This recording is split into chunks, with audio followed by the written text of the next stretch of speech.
Garage doors may seem sturdy, but they silently degrade with every open and close. Understanding this can save you headaches.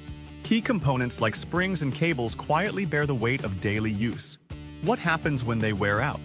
Imagine your garage door failing suddenly. Broken springs can render it completely inoperable. Would you be prepared for that? Harsh weather in Fort Worth exacerbates garage door wear, making maintenance not just important, but essential for safety. Those noisy rollers or misaligned tracks aren't just irritating. They signify wear that needs immediate attention before it worsens. Daily cycles wear components down, but routine checks can catch issues before they escalate. Prevention is always better than repair. Cables and hinges play crucial roles in your door's function, and neglecting them can lead to hazardous situations. Dirt and debris buildup can misalign your tracks, causing uneven operation.